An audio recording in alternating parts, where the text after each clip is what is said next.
Hello everyone, a very warm welcome to all of you on civil step. कैसे हैं आप सभी। आज की इस क्लास में हम करने जा रहे हैं जो हमारा अभी recently HP TET non medical का एग्जाम हुआ है, दैट इज जून 2023, जो 25-26 जून को हुआ है।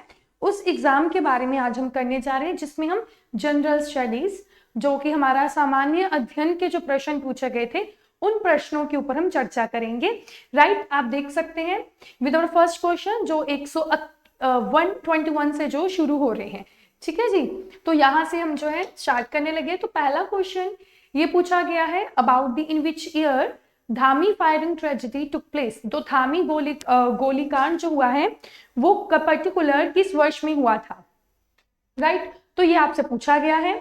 तो ये पर्टिकुलर जो धामी फायरिंग है ये हुआ था जब भागमल सोटा करके जब शिमला से धामी गए थे, तो उनको जो है बॉर्डर पर ही रोक लिया गया था। तो उन्हीं के जब जो वो साथ के कार्यकर्ता थे, तो उन्होंने जो है एक पर्टिकुलर मिशन जो है एक रूप से चलाया, जब उनके पर्टिकुलर भागमल सोटा को जो है रोक दिया जाता है।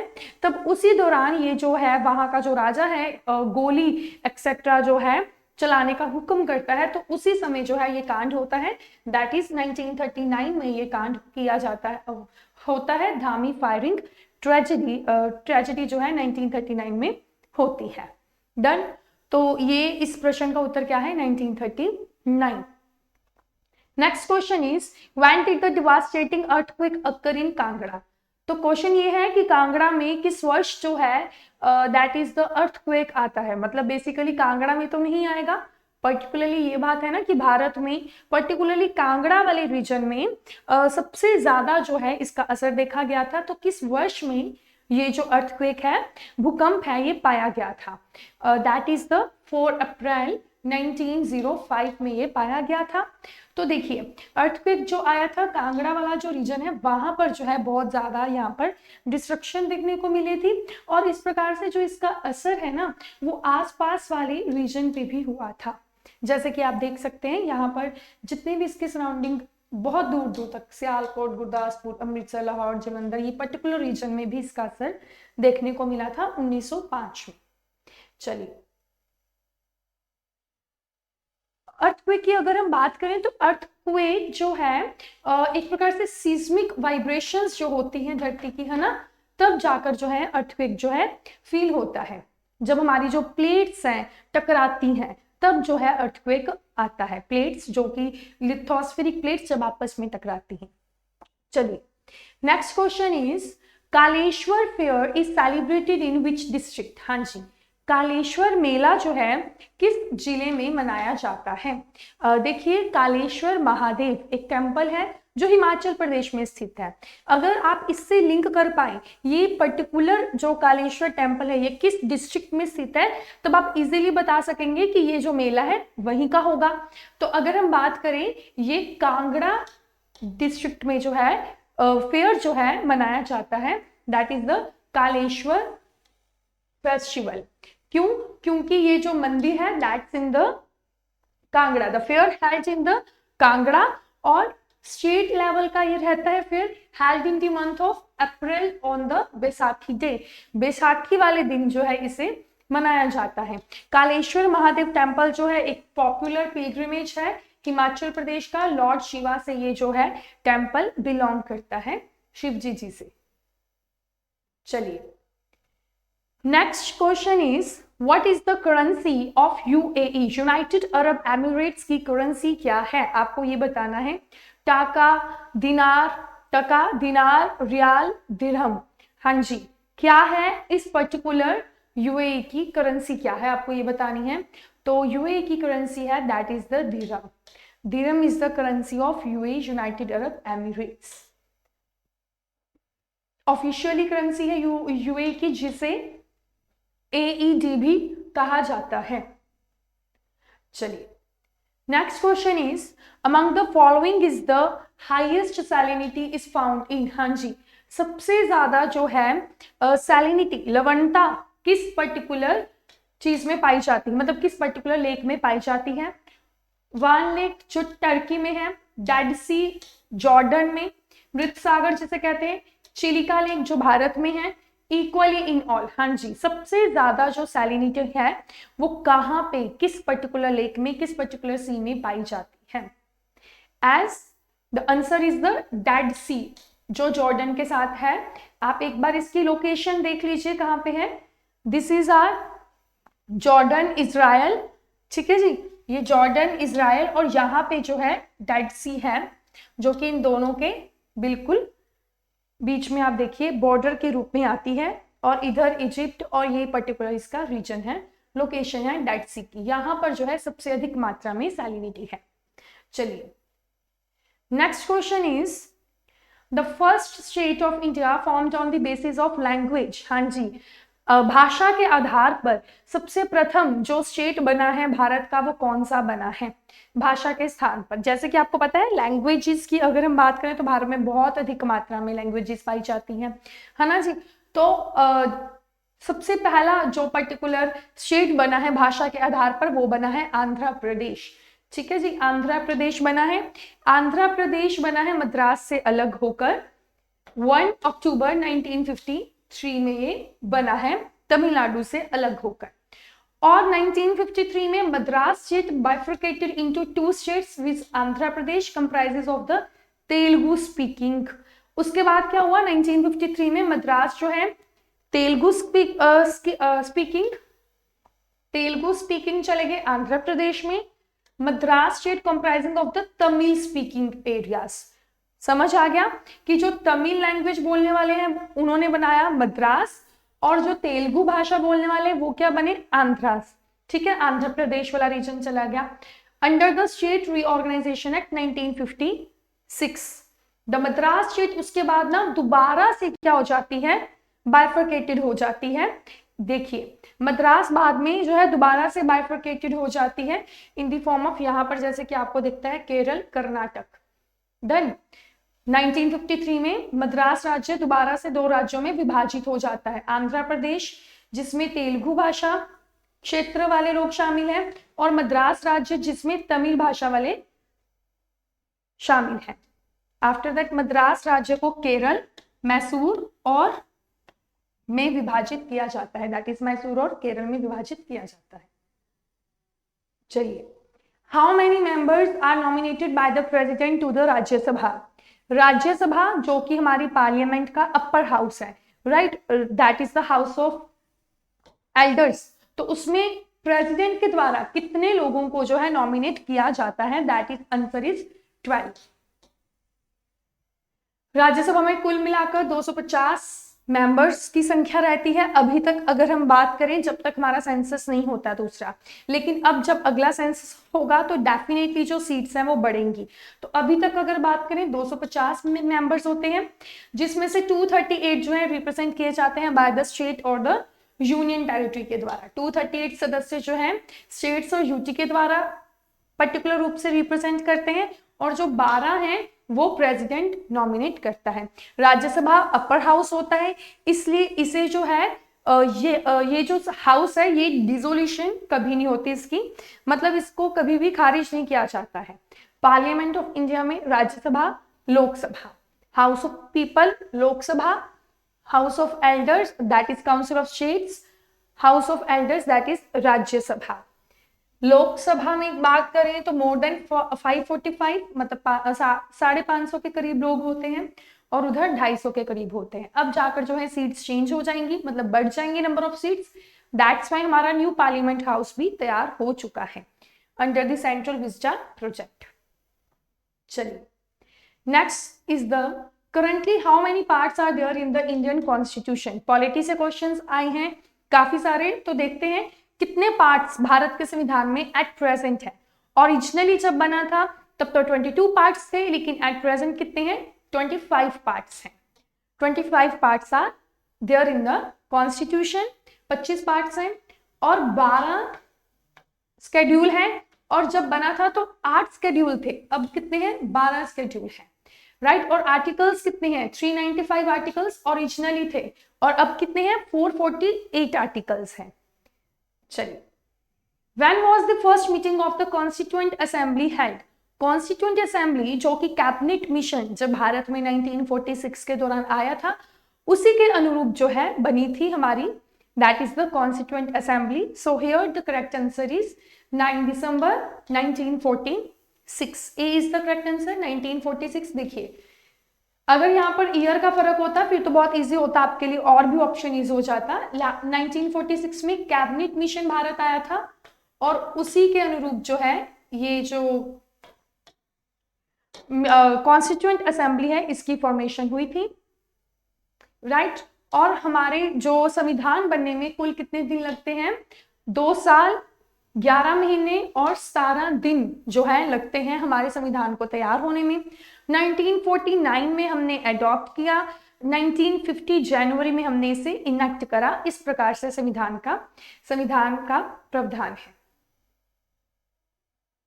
चलिए, which city is known as the queen of Arabian sea? हाँ जी, अरब सागर की रानी किस पर्टिकुलर पोर्ट को या किस पर्टिकुलर सिटी को कहा जाता है? पोर्ट नहीं है, सिटी बोला है. किस सिटी को कहा जाता है? मुंबई, कोची, सूरत या फिर लक्षद्वीप? हाँ जी, किस सिटी को क्वीन ऑफ अरेबियन सी कहा जाता है? पहली बात, और लक्षद्वीप तो हो ही नहीं सकता है ना. और बात किसकी आई? कोची. कोची को कहा जाता है. देख लीजिए कोची की पहले पोजीशन देख लीजिए, यहाँ पे कोचीन है ना, आज की डेट में कोची बोलते हैं. अब ये जो पर्टिकुलर वेस्टर्न रीजन है ना भारत का, एक्चुअल बात ये है पुर्तगाल 1498 में through the sea route Bharat में यहाँ पर कैलिकट वाले रीजन में आए थे. उससे बाद से कह लीजिए या फिर उससे पूर्व भी कह लीजिए, अगर मैं एशियन इंडिया की ओर जाऊं तब से जो ट्रेड है विद द वेस्टर्न साइड जो हमारा चल रहा है through the sea route as through the land route भी चल रहा है. तो ये वाला जो रीजन बनता है ना, ये जो है इसने काम करा है पर्टिकुलर पूरे जितने भी हमारे यहाँ पर यूनानी, यवन्स है, ग्रीक्स है, रोमन्स है, जूइस, सीरियंस, अरब, चाइनीज, इन सभी के साथ कनेक्शन रखने का काम पर्टिकुलर कोची के द्वारा किया गया है. Because it is the main centre of the Indian spice trade.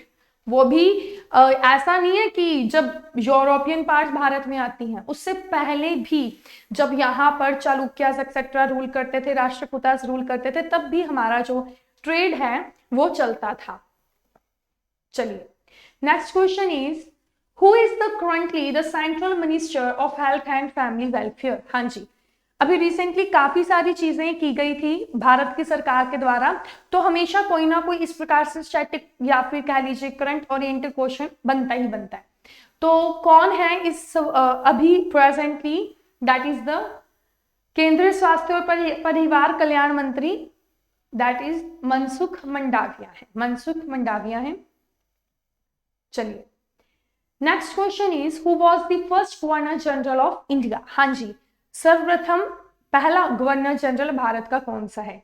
Bharat को जब दैट इज ब्रिटिशर्स जब रूल करते थे तो थ्रू द गवर्नर किया करते थे, जैसे कि रॉबर्ट क्लाइव सबसे पहले बनते हैं. उसके बाद जो है पोजीशन चेंज कर दी जाती है. गवर्नर ऑफ बंगाल को गवर्नर जनरल ऑफ बंगाल के नाम से जाना जाता है. गवर्नर ऑफ बंगाल, बाद में गवर्नर जनरल ऑफ बंगाल, फिर उसके बाद गवर्नर जनरल ऑफ इंडिया, फिर इसके बाद वाइसराय ऑफ इंडिया. इस प्रकार से जो पोजीशन है वो चेंज की जाती है. तो अगर हम बात करें, लॉर्ड विलियम बेंटिंग क्या है? पहले governor general of India. Lord Canning पहले वाइसराय हैं और लास्ट गवर्नर जनरल भी हैं. लॉर्ड कैनिंग कौन है? लास्ट गवर्नर जनरल भी हैं और पहले वाइसराय भी हैं, जो 1858 में बनते हैं. तो William Bentinck become the first governor general of India in 1833. जो चार्टर एक्ट आया था. Warren Hasting became the first governor general of Bengal बनते हैं. डन. चलिए, और Lord Canning first viceroy of India बनते हैं. Next question, when was the international Mother's Day 2023 observed? ये जो दिवस है ऐसे नहीं कि इसका फिक्स डे है, इसका ना एक्चुअली जो डे है ना वो चेंज होता रहता है. जैसे ये जो मनाया जाता है ये दूसरे रविवार को मनाया जाता है मई में सेकंड संडे जब आता है तब ये जो दिन है मनाया जाता है, that is the international Mother's Day. तो उसी के अनुरूप जो है हर साल फिर वो डेट जो है वो चेंज हो जाती है. तो इस वर्ष 14 मई 2023 को जो है ऑब्जर्व किया जाता है in the particular America, Asia, New Zealand, Canada etcetera में, काफी सारी जगह पर जो है इसे किसी और दिवस में भी मनाया जाता है। Next question, when did Mohammed bin Qasim attack on India? हाँ जी, मोहम्मद बिन कासिम, अगर हम मिडाइवल हिस्ट्री को पढ़ना शुरू करते हैं तो प्री मिडाइवल हिस्ट्री का ये पार्ट बनता है। मोहम्मद बिन कासिम जो पहले अरब थे, पहले मुसलमान शासक जिसके द्वारा भारत की ओर अटैक किया जाता है अरब की ओर से, वो कौन थे? मोहम्मद बिन कासिम, जिन्होंने 712 में भारत पर अटैक करा था। और सिंध के पर्टिकुलर रीजन जो सिंध है, सिंध के एक रूलर थे, हिंदू रूलर दाहिर, दाहिर के साथ जो है इनका युद्ध एक्सेट्रा हुआ था। तो सिंध वाला एरिया, मुल्तान वाला रीजन जो है इसके अंडर आ गया था, मतलब अरब के अंडर आ गया था। तो तब से जो है अरब इन्वेजन्स के बाद, फिर उसके बाद हमारे भारत में टर्किश इन्वेजन्स होती हैं in the form of Ghaznavi और गोरी, जो भारत के ऊपर अटैक करते हैं। तो ये आपको जैसे दिख रहा है ये वाला रीजन जो आज की डेट में पंजाब पाकिस्तान वाला है। चलिए next question is, where was the famous seal of Pashupati found? हाँ जी, पशुपति सील जो है कहां पर मिलती है? That is Indus valley civilization, जो सिंधु घाटी के किनारे जो बसी है।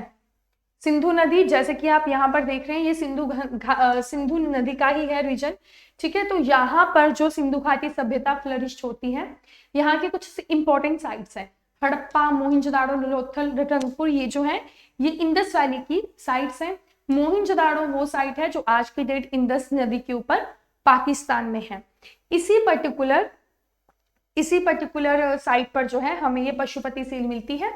यहीं से हम डिपिक्ट करते होते हैं कि जो उस समय, दैट इज सिंधु घाटी सभ्यता, जो कि आप लगा लीजिए 2600 बीसी से लेकर लगभग 1750 बीसी का जो समय है, वो वाला जो मुख्यतम समय है हड़प्पन सिविलाइजेशन का, वो ये वाला है।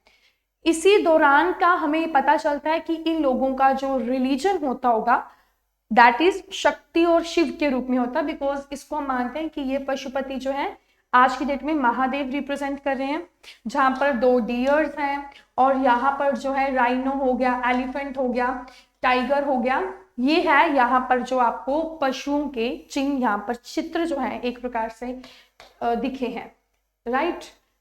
इसलिए हम बोलते हैं कि ये इंडस वैली सिविलाइजेशन का जो रिलीजन है वो कम से कम ये होता होगा। मोहिंजोदाड़ो से ये प्राप्त होती है जो आज की डेट में पाकिस्तान में है। Harappa is also in Pakistan, Lothal is in Gujarat, जो कि पोर्ट सिटी है। ये दोनों कैपिटल सिटी के रूप में और ये पोर्ट सिटी के रूप में जानी जाती है Lothal, which is very important site. Next question is, Sanjay park project in which district? हाँ जी, हिमाचल प्रदेश के किस डिस्ट्रिक्ट में, किस जिले में जो है ये संजय विद्युत परियोजना है? आपको ये बताना है कुल्लू, किन्नौर, शिमला या फिर नन ऑफ दीज। तो संजय पावर प्रोजेक्ट जो है ये हिमाचल के किन्नौर जिले में पड़ती है, किन्नौर जिले में पड़ता है। अगर हम बात करें ये संजय विद्युत परियोजना के बारे में, this is a hydroelectric power plant जो कि भाभा नदी के ऊपर, Bhabha river of the Kinnaur जो है वहां पर जो स्थित है, 2000 में इसे कमीशन किया गया था, राइट। और इसका जो है दैट इज ये कितनी इसकी कैपेसिटी है, तो 120 मेगावाट इसकी कैपेसिटी है। इंस्टॉल्ड कैपेसिटी 120 मेगावाट और वाटर सोर्स क्या है? भाभा रिवर। और बेसिन किसका बनाती है ये? दैट इज इंडस रिवर का, ये सिंधु रिवर का ये बेसिन बनाती है। चलिए यहाँ पर है दैट इज हिमाचल, और यहाँ पर आप देख सकते हैं यहाँ पर कुल्लू आ गया आपका, राइट। किन्नौर रीजन आ गया, यहाँ पर जो है आपको किन्नौर में जो है मिलता है दिस प्रोजेक्ट। चलिए next question, how many assembly constituencies are there in the Kinnaur district? Total Himachal Pradesh की बात करें तो इसमें 68 है, इसकी कॉन्स्टिट्यूएंट असेंबली में 68 है पर्टिकुलर इसकी जो क्वांटिटी है। तो आपको ये पूछा गया कॉन्स्टिट्यूएंट असेंबली जो है दैट उसमें किन्नौर डिस्ट्रिक्ट की कितनी असेंबलीज हैं? तो इसमें सिर्फ एक ही है, किन्नौर की सिर्फ एक है। हिमाचल प्रदेश की लेजिस्लेटिव असेंबली और the Himachal Pradesh Vidhan Sabha is unicameral, of course unicameral है। और प्रेजेंटली इसकी स्ट्रेंथ है विधानसभा की 68। डन। जो कि इसकी समर कैपिटल शिमला में जो है लोकेट है, अनाडले में स्थित है। Next question is, recently how much incentive was approved by Himachal Pradesh cabinet as Indira Gandhi Samman Nidhi? This is totally current affairs, just मई के महीने की बात है। To all eligible women of Spiti, हाँ जी, ये अभी की रिसेंटली मई मंथ की बात है, तो मई मंथ से भी आपके 2-3 करंट अफेयर्स देखने को मिले हैं। तो इसका आंसर है दैट इज 1500 प्रति माह देने की बात की गई है। हिमाचल प्रदेश की कैबिनेट, जो कि सीएम जो हिमाचल प्रदेश के सुखविंदर सुखू के अंडरशिप जो है, अंडर लीडरशिप के अंडर अनाउंस किया गया है कि monthly incentive 1500 for the women जो है वो दिए जाएंगे इन द स्पीति वैली। ये जो इंसेंटिव है ये पर्टिकुलर एलिजिबल वीमेन्स जो कि बुद्धिस्ट नन्स भी चाहे हों और above the age of 18 years हों, उनको दिया जाएगा। और इसी इनिशिएटिव को नाम दिया गया है दैट इज इंदिरा गांधी महिला सम्मान निधि। चलिए, next question is which district of Himachal Pradesh has the lowest female literacy as per census 2011? हाँ जी, क्वेश्चन इट्स वेरी फैक्ट्स, बहुत बड़ा फैक्ट वाला है, क्योंकि ये भी नहीं पूछा कि लोएस्ट लिटरेसी रेट, पूछा ये गया है फीमेल में लिटरेसी रेट किसकी है। The question is this, lowest female literacy rate वर्ष 2011 की जनगणना के अनुसार हिमाचल प्रदेश के किस जिले में महिला साक्षरता सबसे कम है? तो उसका आंसर क्या है? That is the B, Chamba में है। तो अगर मैं टोटल बात करूं ना कि किस प्रकार का है, हिमाचल प्रदेश का रेट जो है लिटरेसी रेट 82.8% है 2011 के अनुसार, जिसमें से मेल लिटरेसी है 89.53%। हाउएवर द फीमेल लिटरेसी 75.93% है। जैसे कि आपके एग्जाम में फैक्ट्स के अनुरूप क्वेश्चन आया है, तो आपका भी मतलब बनता है कि आपको फैक्ट्स के अनुसार पता होना चाहिए। सबसे लो लिटरेसी रेट की बात करें तो आप अगर हम इन सब में से देखो, हमीरपुर की 88.15, ऊना के 86 है, कांगड़ा के 85। अगर मैं पॉइंट्स को भी देखूं तब भी सबसे ज्यादा हमीरपुर है यहाँ पर। राइट, हाई लिटरेसी में। लो लिटरेसी की बात करें तो यहाँ पर चंबा आता है। राइट, सबसे लो किसकी है? चंबा की है। चलो, which is the smallest river flowing in Himachal Pradesh? हाँ जी, आपको ये बताना है सबसे दैट इज हिमाचल प्रदेश में सबसे स्मॉलेस्ट रिवर जो फ्लो हो रही है वो कौन सी है? देखिए जो हिमाचल प्रदेश है दैट इज द हम बोलते हैं कि मुख्यतः इसमें जो मेजर रिवर्स अगर हम नाम लें तो ये 5 रिवर्स हैं, that is Sutlej, Ravi, Beas, Chenab and Yamuna.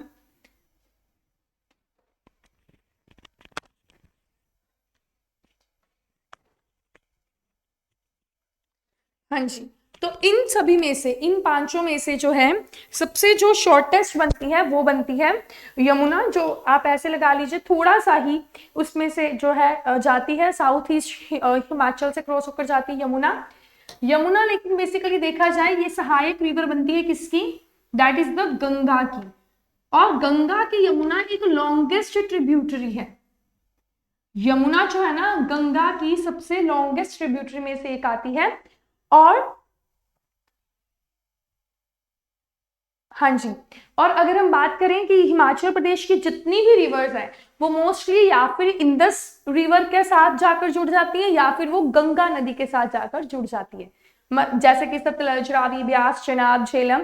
खैर झेलम तो यहाँ पर नहीं है, लेकिन मैं बता रही हूँ कि जैसे सिंधु नदी में ये जो मुख्यतः 5 रिवर्स हैं वो भारत की जाकर मिलती हैं। और यहाँ पे आंसर क्या है? डी, यमुना। राइट, हिमाचल प्रदेश को क्या बोला जाता है? Land of the 5 reverse. Land of 5 reverse, 5 नदियों की भूमि कहा जाता है, जिसमें से ये इंडस रिवर सिस्टम और गंगा रिवर सिस्टम में अपना योगदान देती हैं। राइट, और दोनों के दोनों बेसिन्स में इनका योगदान है। चेनाब सबसे लार्जेस्ट रिवर है, ये भी याद रख लें। Chenab river is the largest river of the HP in terms of volume of water. देखिए, जब लार्जेस्ट बोलते हैं ना in the form of volume होता है, और जब लॉन्गेस्ट बोला जाता है in the form of the कि कितना वो लंबी जो है उसकी लेंथ की अगर हम बात करें। और सतलज क्या है, लॉन्गेस्ट रिवर है हिमाचल प्रदेश की, और उसी के अनुरूप यमुना जो है सबसे शॉर्टेस्ट है which crosses throughout the Himachal. चलिए ये आप देख सकते हैं कि किस प्रकार से हिमाचल प्रदेश में रिवर्स है, जैसे कि देखिए चेनाब, चंबा, है ना, यहां से सतलज जो मुख्यतः रिवर्स हैं। चलो यहां से देखिए भागीरथी जब उत्तराखंड से चलकर आएगी तो यहां से जो यमुना नदी है वो गंगा को जाकर मिलती है। Next question is the largest state of India in term of area is. हाँ जी, ये तो आई थिंक क्वेश्चन हमें बचपन से पता चलने शुरू हो जाते हैं ना कि लार्जेस्ट स्टेट कौन सी है in terms of area, that's Rajasthan, no doubt Rajasthan है। और अगर मैं बात करूं सबसे स्मॉलेस्ट कौन सी है तो वो है गोवा। ये देखिए this is the Rajasthan largest state और Goa is the smallest state. काफी लोगों को सिक्किम में भी डाउट होता है, पर अगर आप यहीं से रीजन को देख लेना गोवा और सिक्किम के तो आपको फर्क पता चल जाएगा कि Goa is the smallest in terms of area.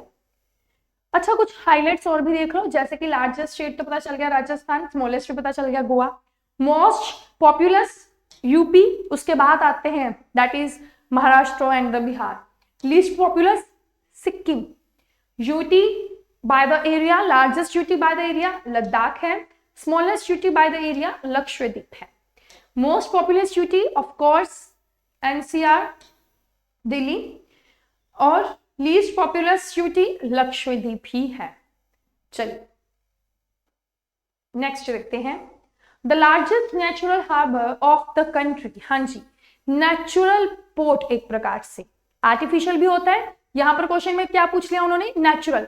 Her question में कुछ ना कुछ इसी प्रकार से आपसे पूछा गया है, सीधा हार्बर नहीं पूछा, नेचुरल पूछा है, तो उसका आंसर क्या है Mumbai. Mumbai is the natural harbour और सबसे लार्जेस्ट है, जहां से पूरा का पूरा आप ये लगा लीजिए दैट इज द जो कनेक्टिविटी है की जाती है Mumbai natural, right. Artificial Mangaluru है, कोचिन भी नेचुरल है, लेकिन लार्जेस्ट कौन सा है, मुंबई है, मुंबई पोर्ट। मुंबई के बारे में कुछ और रोचक बातें,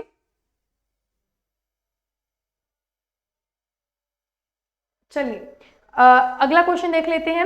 विच city is called the capital of cotton textile in India. हाँ जी, capital of cotton textile in India, सूती वस्त्रों की राजधानी किसे कहा जाता है। हालांकि हमें पता है कि भारत हब है ना कॉटन का, हालांकि इंडस वैली सिविलाइजेशन के द्वारा ही कपास जो है पूरे विश्व को जो है दैट इज द कहते हैं कि दिखाई गई है ना, एक प्रकार से पहुंचाई गई। तो सूरत में भी बहुत अच्छा कपड़ा बनता है, अहमदाबाद में भी, सब जगह आप देखते हैं, लेकिन capital of the cotton textile is known as the Mumbai को ही कहा जाता है। इसलिए मैंने बोला कि मुंबई को लेकर कुछ बातें यहां से आपको पता चलेंगी, जैसे मुंबई को सिटी ऑफ सेवन लैंड्स भी कहा जाता है, 7 द्वीपों का 7 द्वीपों का शहर, गेटवे ऑफ इंडिया भी बोला जाता है इसे, भारत की वित्तीय राजधानी that is the financial capital, capital of the cotton textile. ये सारे जो टैग हैं ये मुंबई को मिलते हैं। मुंबई जिसे बॉलीवुड के लोग बोलते क्या है, दैट इज सपनों का शहर। डन। यही से तो मुंबई जो है दैट इज पुर्तगाल ने ब्रिटिशर्स को दिया था, है ना। चलो next question is which of the following river does not form a delta. हाँ जी, डेल्टा जो है कौन सी नदी नहीं बनाती। देखिए ब्रह्मपुत्र गंगा नदी के साथ मिलकर जब ये हमारे यहाँ से जो है बे ऑफ बंगाल में गिरती है, तब यहाँ पर जो है सुंदरबन डेल्टाज आपने जो है नाम सुना होगा, that is the UNESCO world heritage site भी है। तो ऑफ कोर्स ये तो नहीं हो सकता, है ना। कृष्णा, कावेरी, नो, जितनी भी आपकी most probably east flowing river आती हैं वो क्या बनाती हैं, वो बेसिकली क्या फॉर्म करती हैं, वो डेल्टा फॉर्म करती हैं। और जितनी भी मोस्ट प्रोबेबली जो आपकी वेस्ट फ्लोइंग रिवर है वो क्या बनाती हैं, वो एस्चुरीज का निर्माण करती हैं, राइट। तो इसमें आंसर इज द नर्मदा, जो कि एस्चुरी बनाती है ना कि डेल्टा बनाती है। नर्मदा जो नदी है, अगर आप इसे ध्यान से देखें, नर्मदा नदी जो हमारी दैट इज द विंध्यास और सतपुड़ास के बीच में जो है बहती है, रिफ्ट वैली में नर्मदा जो है ना, वो ब्लॉक माउंटेन्स जो है विंध्याचल सतपुड़ा, वो ब्लॉक माउंटेन्स के रिफ्ट वैली में बहती है, राइट। और जब ये अरेबियन सी में गिरती है तब ये क्या बनाती है, दैट इज द एस्चुरी का फॉर्मेशन करती है। और ये ओरिजिनेट कहां से होती है, this is originate from the Amarkantak, और यही अमरकंटक से सोन नदी भी निकलती है जो ऊपर को गंगा को जाकर मिलती है, वो साउथ टू द नॉर्थ जाती है, और ये जो है Narmada towards the west flow करती है, तो ये क्या है आपकी वेस्ट फ्लोइंग रिवर है। और तापी भी सिमिलरली, ठीक है जी। चलो आप ये मैप के थ्रू भी देख सकते हैं कि नर्मदा अमरकंटक से निकलकर इस प्रकार से जो है अरेबियन सी में गिरती है। यहाँ से जब गंगा और ये ब्रह्मपुत्र जब आकर यहाँ पर मिलती है, यहाँ पर डेल्टास की फॉर्मेशन होती है, गोदावरी डेल्टा फॉर्मेशन। ये जो ईस्ट फ्लोइंग मोस्ट रिवर्स हैं ये डेल्टा की फॉर्मेशन करते हैं। चलिए next question, which among the following is called the gold thread. Gold thread किसे कहा जाता है, देखिए गोल्ड जो है पर्टिकुलर रूप में हम दैट इज द जूट को कहते हैं, जूट को कहते हैं, जो भारत के particularly Bangladesh, Bengal etcetera region में जो है दैट इज द बहुत ज्यादा मात्रा में जो जहां पर उगाया जाता है जूट। चलिए next question is which planet is called the red planet. हाँ जी, लाल ग्रह किसे कहा जाता है, शुक्र, अरुण, मंगल या फिर नेपट्टून, वरुण, किसे कहा जाता है लाल ग्रह। लाल ग्रह कहा जाता है मार्स को, मार्स को कहते हैं रेड प्लैनेट। देखिए बाकी अगर हम बात करें हमारे सौर मंडल में सौर मंडल में that is sun is the main source, है ना, मेन, जहां पर 99% का जो मास है इसमें कंसंट्रेटेड है। फिर मरकरी, वीनस, अर्थ, मार्स, इस प्रकार से वी हैव द 8 प्लैनेट्स। हमारे पास कितने प्लैनेट्स हैं, 8 प्लैनेट्स हैं। हालांकि प्लूटो को पहले कंसीडर किया जाता था, लेकिन 2008 के बाद इसे जो है ड्वार्फ प्लैनेट भी अब कंसीडर नहीं किया जाता है। तो we have the 8 planets. These particular Mercury, Venus, Earth, Mars को हम क्या कहते हैं, टेरेस्ट्रियल प्लैनेट्स कहते हैं, जिनकी अर्थ की भांति जो है स्ट्रक्चर है। ये जो है पर्टिकुलर 4, इन्हें जोवियन प्लैनेट्स कहा जाता है। और मार्स और जुपिटर के बीच में एक बेल्ट पाई जाती है जिसे एस्टेरॉयड बेल्ट कहते हैं, एस्टेरॉयड बेल्ट कहते हैं, जहां पर एस्टेरॉयड पाए जाते हैं। फिर आपके नेपच्यून के बाद जो है क्यूपियर बेल्ट जो है स्टार्ट हो जाती है। डन। इस प्रकार से हमारा सौरमंडल हम सौरमंडल की स्टडी करते हैं। अब देखिए रेड प्लैनेट किसे बोला जाता है, मार्स को बोला जाता है। फिर उसके बाद अगर हम बात करें कि नेपच्यून को क्या बोला जाता है, ब्लू प्लैनेट कहा जाता है। फिर यूरेनस को क्या कहा जाता है, ब्लू ग्रीन प्लैनेट कहा जाता है या फिर ग्रीनिश लाइक प्लैनेट कहा जाता है। वीनस को येलो प्लैनेट कहा जाता है, जो अर्थ का ट्विन भी है ना, अर्थ ट्विन कहते हैं इसे। और साथ ही साथ वीनस जो है एक बहुत ही दैट इज द इम्पोर्टेंट सा ग्रह है। उसके बाद दीज आर द 4 जो हमने कलर्स के बेसिस पर हमने नाम रखे थे। चलिए next question is which high court has the maximum number of जजेस। यस, मैक्सिमम नंबर ऑफ जजेस जो है किस हाई कोर्ट में है।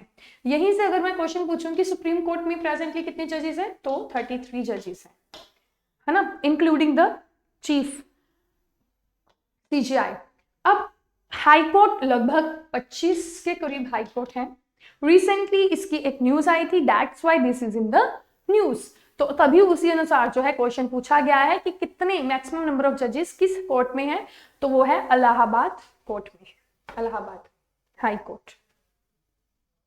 अगला क्वेश्चन देखें, in which article of Indian constitution is the provision for the constitution of the finance commission. हाँ जी, वित्त आयोग के गठन की बात किस पर्टिकुलर अनुच्छेद में की गई है, आपको ये बताना है। फाइनेंस कमीशन की बात, दैट इज द, अगर यहाँ पर आर्टिकल लिखा है इसका मतलब फाइनेंस कमीशन क्या है, कॉन्स्टिट्यूशनल बॉडी है, राइट।